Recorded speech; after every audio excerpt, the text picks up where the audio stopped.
The trouble started on a Tuesday morning, right after I'd finished feeding the chickens.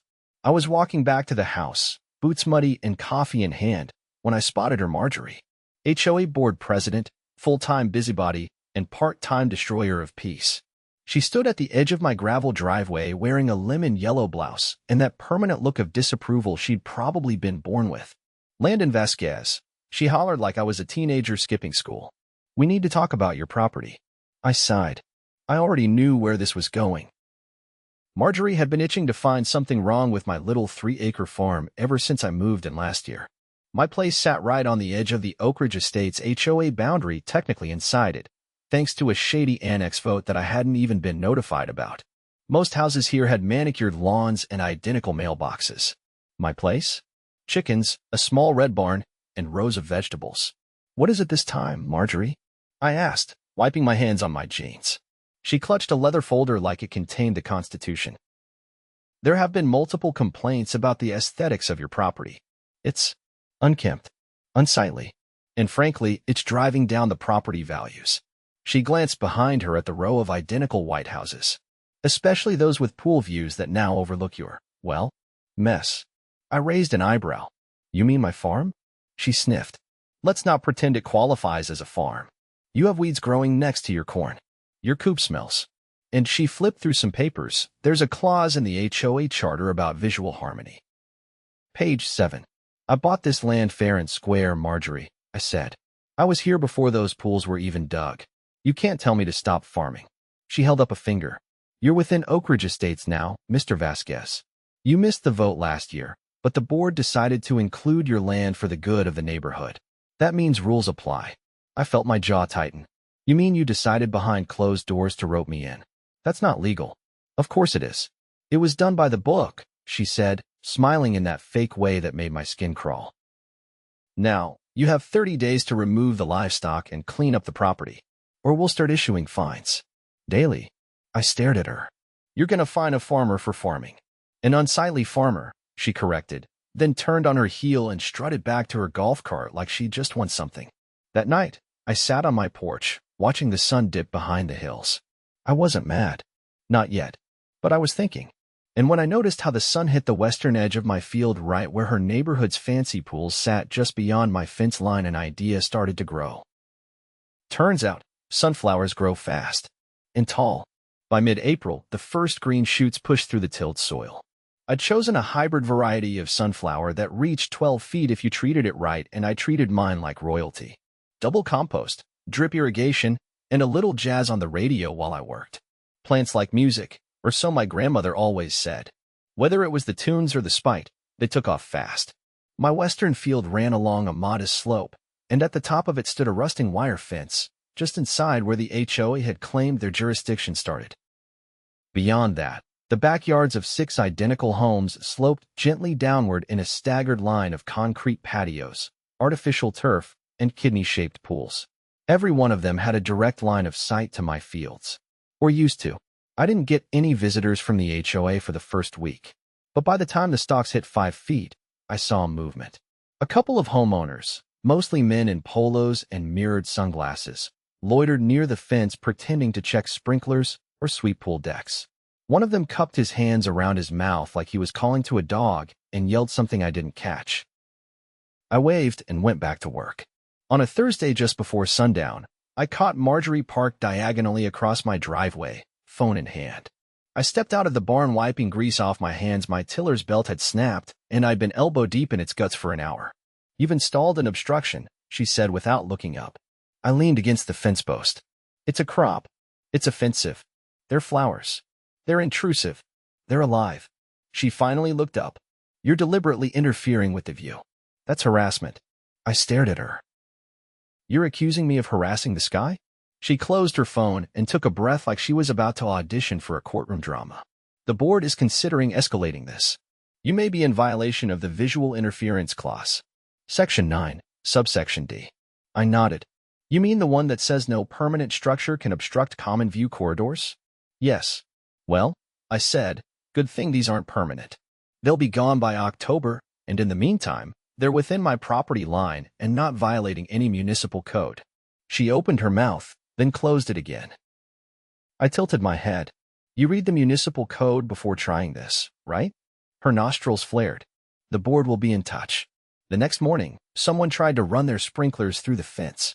It didn't work. Sunflowers don't care about passive aggression, but it got the message across. They were escalating. So I did too. I called in a favor from a friend, Raina, who ran a small landscape design business out of town. She delivered a load of decorative trellises and helped me install them in a winding pattern through the sunflower rows. I spent the weekend weaving morning glory vines through the frames, then added a few benches and a gravel path. Suddenly, it wasn't just a field, it was a botanical walk. The following Monday, I received a letter in a white envelope with the HOA's embossed logo. It was hand-delivered and unsigned. Inside was a formal notice accusing me of operating an unlicensed public attraction and demanding I cease any commercial or recreational development on HOA land. I laughed. Then I called my cousin, Elias, who worked as a paralegal for a zoning attorney in the county over. They're bluffing, he said after going over the documents. None of this holds up.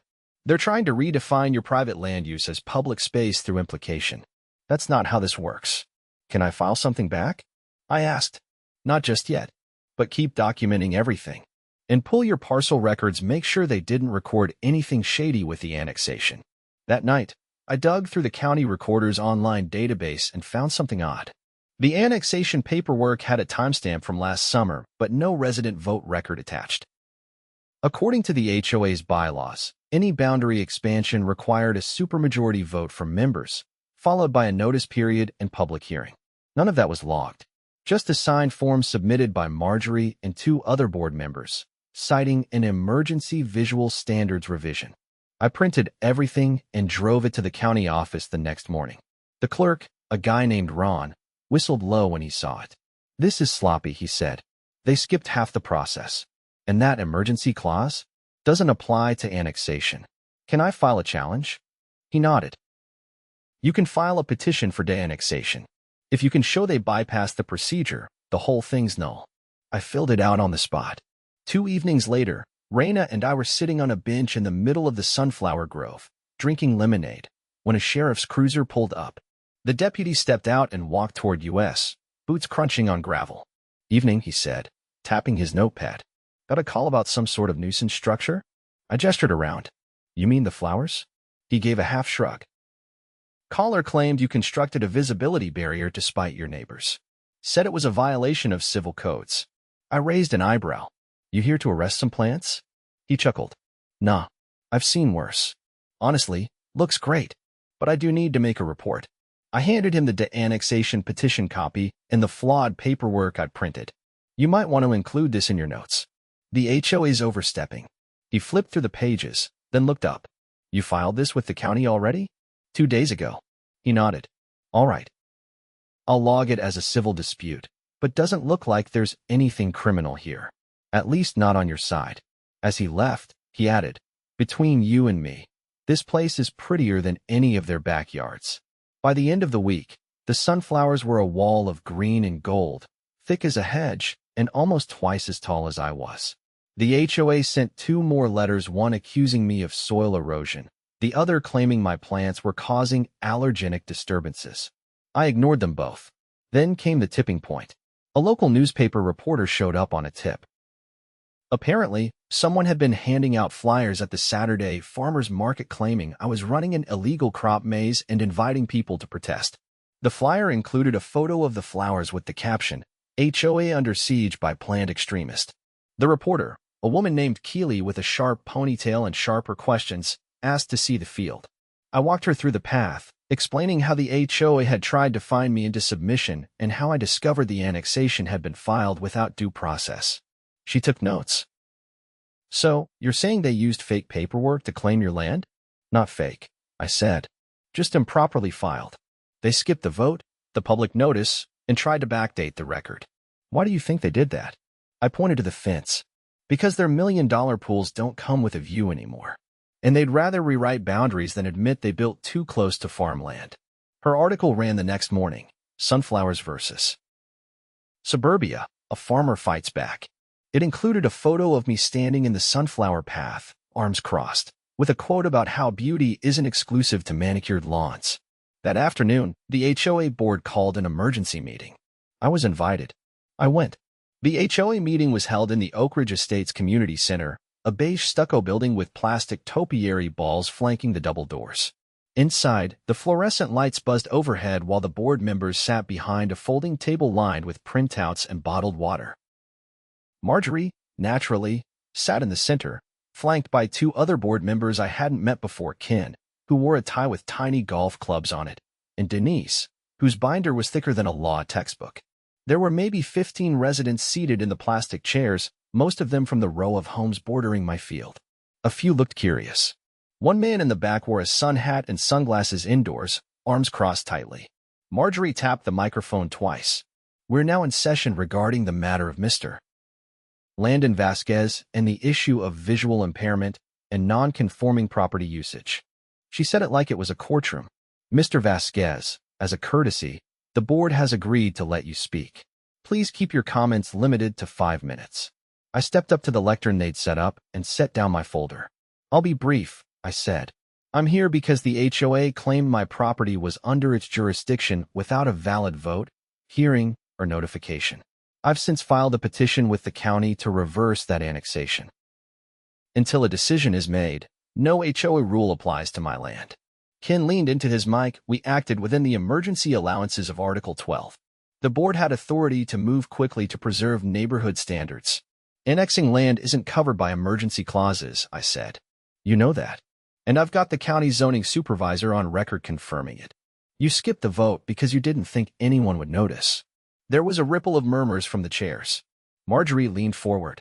The board believed it was acting in the community's best interest. Your property was becoming an eyesore. Funny thing, I said, flipping open my folder, the term eyesore isn't a legal standard. But altering public records to claim jurisdiction over private land without due process? That's a felony. Denise's pen froze on her notepad. I brought copies for everyone, I said, passing out the stamped county petition along with a side-by-side comparison of the original HOA boundary map and the doctored one Margery submitted last summer. Notice the date on the second version. It's 3 weeks after the filing date. Someone edited the map and backdated it. Ken cleared his throat. That's a clerical oversight. No, I said. That's document fraud. A heavy silence sank into the room. From the back, someone asked, is that really a crime? I glanced at Margery. It is when it's used to claim land you don't own so you can find someone into submission. She stood abruptly. This meeting is adjourned. The board will reconvene in private to discuss next steps. Actually, said a voice from the doorway, you might want to stay seated. Everyone turned as two sheriff's deputies stepped inside, followed by a man in a blue blazer with a county seal on his breast pocket. He introduced himself as Investigator Rayburn from the County District Attorney's Office. We received a formal complaint concerning falsified municipal filings and unauthorized land annexation, he said. We're here to collect records and speak with the individuals responsible for filing those forms. Margery's mouth opened, but no sound came out. Rayburn walked up to the table. Ma'am, are you Margery Wickham? She nodded stiffly. I'll need you to step outside with us. Mr. Vasquez, thank you for your cooperation. We've reviewed your petition and evidence you've done our job for us in half the time. As Margery was led out, Ken and Denise sat frozen, not even pretending to shuffle papers. The room emptied quickly after that. People who had once peered over the fence now avoided eye contact. The man in the sun hat muttered something about selling his house and left without looking back. By the following week, the county issued a temporary injunction against further HOA action involving my land. The sunflowers, meanwhile, were in full bloom, dense, golden, and tall enough to cast shadows over the backyards below. Raina came by that weekend with a cooler of lemonade and a stack of business cards. You've got something here, she said, walking the gravel path. Half the town's heard about this now. I got 3 new clients just because they saw the article. We sat on the bench beneath a trellis, the air buzzing with bees and the scent of warm earth. You think they'll dissolve the whole HOA? I asked. Probably not. But they'll be under a microscope for a while. You might have just saved a lot of people from getting pushed around. That same afternoon, a letter arrived from the county assessor's office. The annexation had been formally voided. My land was no longer and never legally had been part of Oakridge Estates. I nailed the letter to the inside wall of my barn. The next few weeks were quieter. No more letters. No more visitors pretending to check their sprinklers. The HOA, stripped of its president and under investigation, canceled 2 meetings in a row. Residents started walking their dogs past the fence again, but this time they waved. One even complimented the flowers. I didn't wave back, but I nodded. Then, one morning, a delivery truck pulled up and dropped off 2 wooden crates with no return address. Inside were 20 packets of heirloom seeds and a note written in careful cursive, "Keep growing." I didn't recognize the handwriting, but I planted every single one. By mid-June, the sunflower grove was joined by streaks of blue flax, orange poppies, and purple larkspur. Raina helped me install a hand-carved sign at the entrance to the path, just inside the fence line. It read, "Private property. Public beauty." I never charged admission. Didn't need to. People came by, walked the path quietly, and left small things behind: painted rocks, folded paper cranes, handwritten poems. Someone even left a tiny wooden bench with a carved sunflower on the backrest. One evening, as I closed the barn door, a woman from the neighborhood approached, her teenage daughter trailing behind. "I just wanted to say thank you," she said. "My daughter's been struggling since we moved here, but she loves your flowers. Comes here almost every day after school." I nodded. "She's welcome." The girl handed me a drawing: sunflowers with a blue sky behind them, and a little red barn in the distance. I tacked it up next to the county letter on the barn wall. Later that summer, the county announced they were launching a full audit of HOA governance practices across the region. Oakridge Estates was listed first. Margery was formally charged with filing false public documents and removed from the board permanently. Ken resigned quietly. Denise tried to plead ignorance, but ended up banned from holding any HOA office for 5 years. As for me, I got a letter from the mayor's office inviting me to speak at a local planning workshop about property rights and neighborhood conflict resolution. I declined. I had rows to weed. The flowers stayed up through the fall. When winter came, I trimmed the stalks and composted them into the soil.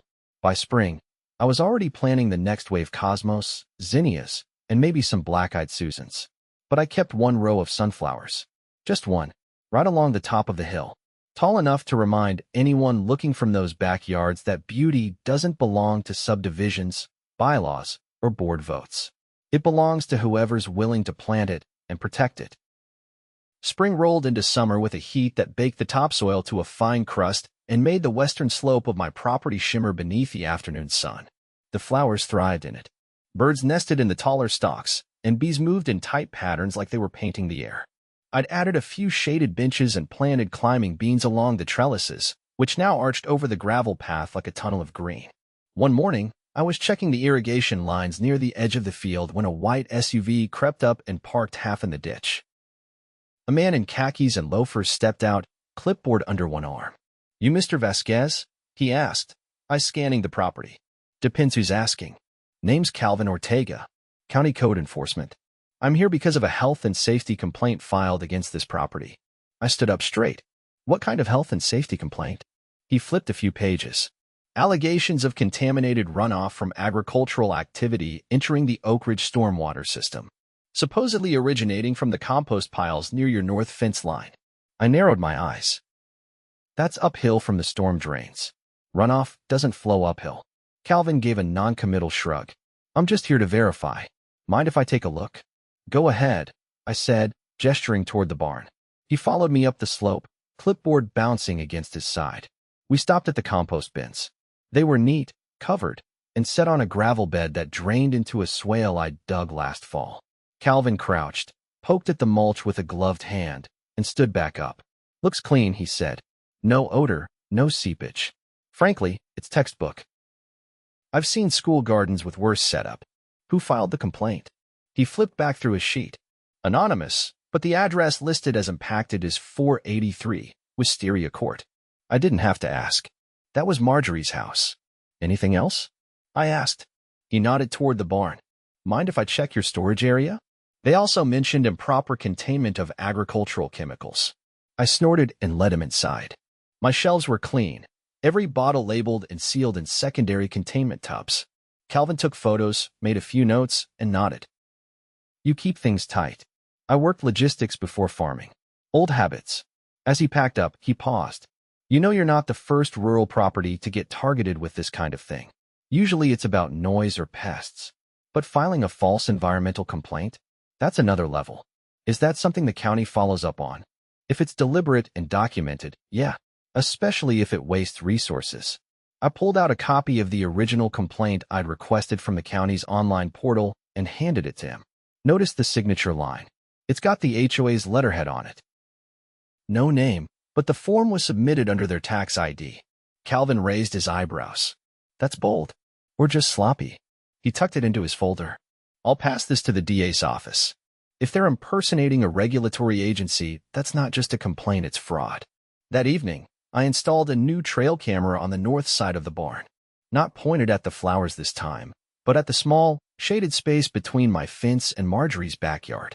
I didn't expect anything that night.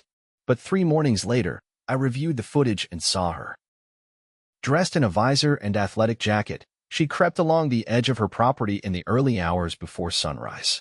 She carried a small sack and dumped its contents into the shallow ditch running between our properties.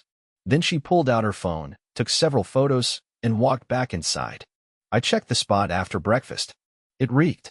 Rotting lettuce, fish bones, and what looked suspiciously like moldy cheese had been dumped right where the swale drained toward my land.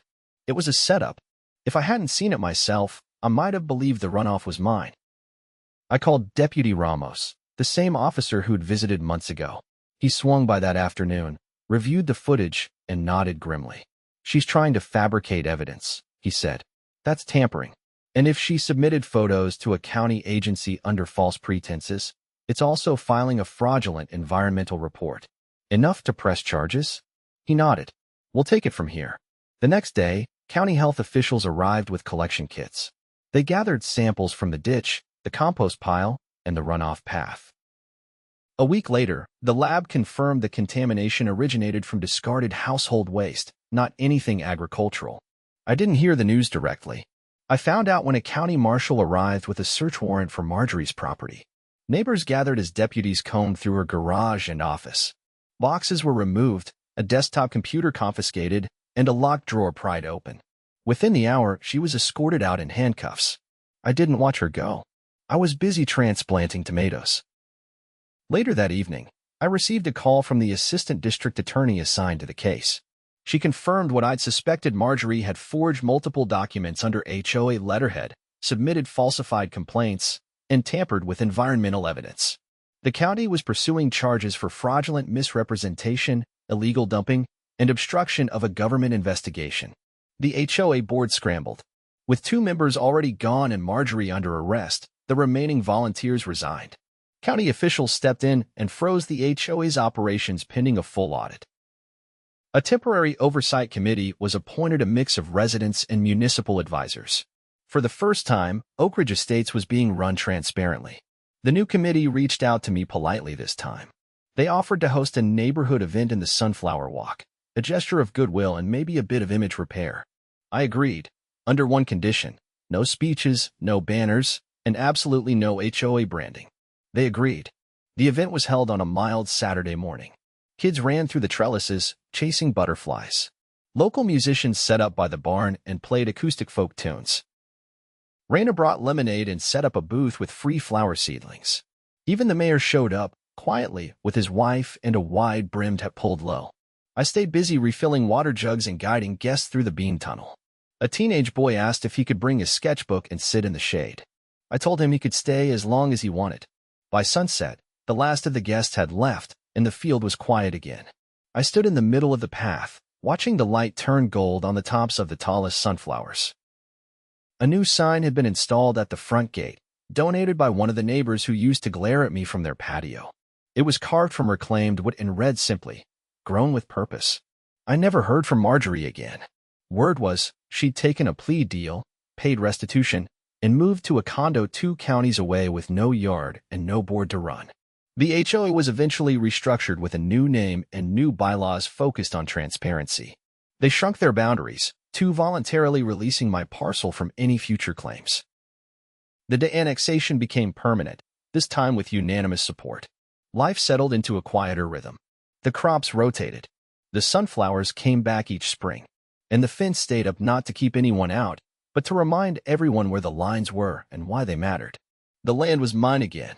Not because I fought for it with anger, but because I stood my ground with evidence, patience, and a little help from the law. And every summer, when the sun hit the slope just right and the flowers opened toward the west, I knew exactly what they were looking at, a view worth protecting.